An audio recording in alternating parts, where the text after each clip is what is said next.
इंसान की इंसानियत। गांव से शहर को जाते मुख्य रास्ते पर एक घना एवं छायादार आम का पेड़ लगा हुआ था, जिसके नीचे एक बड़ा चबूतरा बना हुआ था। उस रास्ते से गुजरा हर मुसाफिर कुछ समय के लिए इस वृक्ष की छाया का आनंद जरूर लेता। पेड़ के नीचे बने आरामदायक चबूतरे पर बैठकर अपने सफर की थकान मिटाता, सुस्ताता और फिर अपने रास्ते चल देता। अक्सर लोग इस पेड़ के नीचे बैठकर घंटों बातें किया करते, एक दूसरे के पीठ पीछे बुराई करते, किंतु पेड़ सदैव उनकी सेवा में तत्पर रहता। उसे इंसान की बातों से कोई वास्ता नहीं था। वह स्थिर खड़ा अपनी शाखों से निरंतर अतिथियों को हवा एवं अपने पत्तों से छाया देने में कोई कसर नहीं छोड़ता। वैसे तो पेड़ को लोगों की बातें सुनने का कोई शौक नहीं था, ऊपर से वह प्राइवेसी का भी समर्थक था। एक दिन एक तोता काफी समय से उस पेड़ पर बैठा यह सब दृश्य देख रहा था। किस प्रकार से आम का पेड़ मुसाफिरों की सेवा में समर्पित था। तोते को एक हरकत सूझी। उसने पेड़ को छेड़ते हुए पूछा, क्यों भाई, बड़े भले बनते फिरते हो, लोगों को छाया देते हो, शीतल हवा देते हो, थके मुसाफिर को दो पल सुकून के देते हो, तो क्या हुआ? तोते की बात सुन पेड़ ने उसकी तरफ ध्यान दिए बिना ही कहा, सुना मनुष्य बड़ा कृतज्ञ प्राणी है, तो तुम्हारी सेवा के बदले कृतज्ञता से तुम्हारा भंडार तो भर देता होगा। तोते ने सर खुजलाते हुए पूछा, तुम कहना क्या चाहते हो मिट्ठू? पेड़ को तोते का इस तरह मजाक उड़ाना पसंद नहीं आया। उसने भी तपाक से तोते को मिट्ठू कहकर अपना कलेजा शांत किया। लगता है लोगों को शीतलता देते देते तुम बड़े चिड़चिड़े हो गए हो यार। मैं तो मजाक कर रहा था। तोते को इस प्रकार से पेड़ द्वारा चिढ़ना अजीब लगा। उसने सोचा, चलो छोड़ो, कहीं ज्यादा चिढ़ जाएगा तो अपनी डाल हिलाकर मुझे ही भगा देगा। पेड़ ने भी स्वयं को संभाला। अक्सर आसपास के पेड़ों की बिरादरी में इस पेड़ की बड़ी इज्जत थी। सभी पक्षी उसके धैर्य की प्रशंसा करते थे। यहाँ तक कि सभी वृक्षों ने उसे अपना नेता भी चुन लिया था। ऐसी बात नहीं है प्यारे, पेड़ ने शांत होकर लंबी सांस लेते हुए कहा। लोग यहाँ आकर अपनी सारी मुसीबतें भूल जाते हैं, शांति से बैठकर कुछ पल बिताते हैं, खुश हो जाते हैं, यही मेरे लिए पर्याप्त है। पेड़ ने कहा कि इतने में गांव के दो बुजुर्ग उसके नीचे चबूतरे पर आकर बैठ गए। पेड़ एवं तोता दोनों ही चुप हो गए।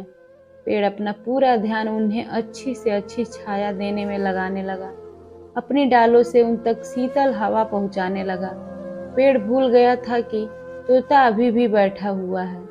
तोते ने सोचा, आखिर ये इतनी शिद्दत से मुसाफिरों की सेवा करता है, भला आज मैं भी रुककर देखूं कि लोग क्या प्रतिक्रिया करते हैं। नीचे बैठे दोनों बुजुर्ग आपस में बातें करने लगे।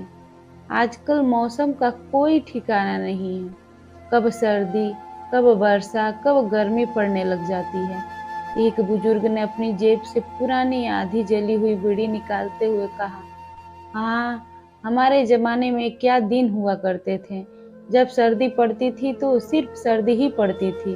अब देखो ना, कल ही बारिश आई थी और आज कितनी तेज गर्मी पड़ रही है। दूसरे बुजुर्ग ने अपनी जेब से माचिस निकालकर पहले की तरफ कर दी। पेड़ भी अब वैसी छाया कहाँ देते हैं। अब इसे ही देख लो, कितना मोटा हो गया है, परंतु ठीक से छाया तक नहीं दे रहा है। पहले वाले बुजुर्ग ने बीड़ी सुलगाकर धुआं पेड़ की तरफ छोड़ते हुए कहा। दोनों की बातें सुन पेड़ ने अपने पत्ते जल्दी जल्दी हिलाने शुरू कर दिए। हाँ, दूसरा बुजुर्ग उस पेड़ की तरफ देखते हुए बोला, देखो तो सही, कितना घना है, फिर भी ठीक से छाया नहीं दे रहा। ऐसे पेड़ तो धरती पर बोझ हैं, इसको तो काट कर लकड़ी जलाने में काम लेना चाहिए। कितना मोटा पेड़ है। दूसरे ने पेड़ के तने की तरफ देखते हुए कहा। पेड़ ने जैसे ही यह बात सुनी, उसके दिल की धड़कन बढ़ गई, किंतु उसने हवा करना जारी रखा। दोनों बुजुर्ग कुछ देर तक उस पेड़ की बुराई करते रहे। तोता उनकी बातें ध्यान से सुनता जा रहा था। फिर कुछ देर बाद दोनों वहां से उठे।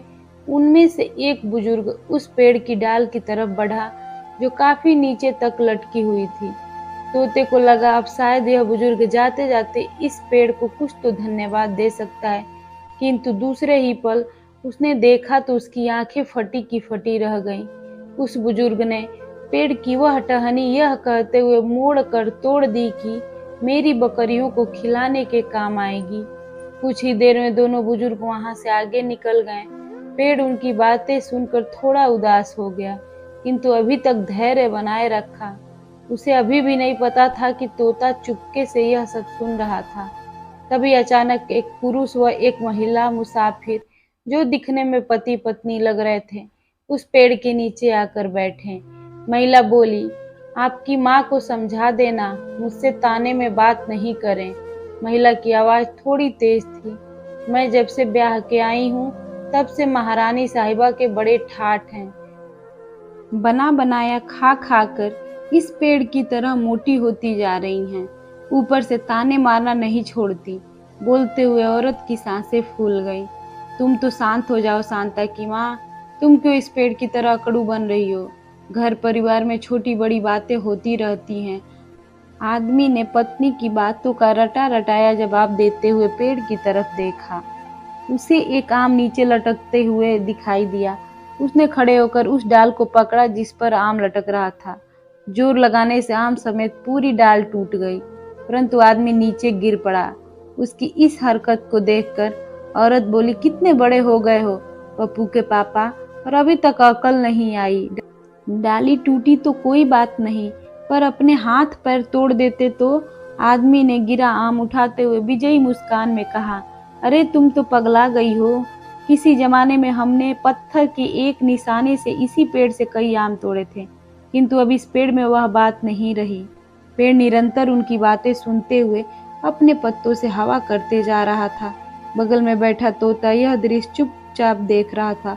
उसने स्वयं को छुपाए रखा, क्योंकि अगर पेड़ को पता चल जाए कि तोता यह सब सुन रहा है तो पेड़ कब का तोते को उड़ा दे।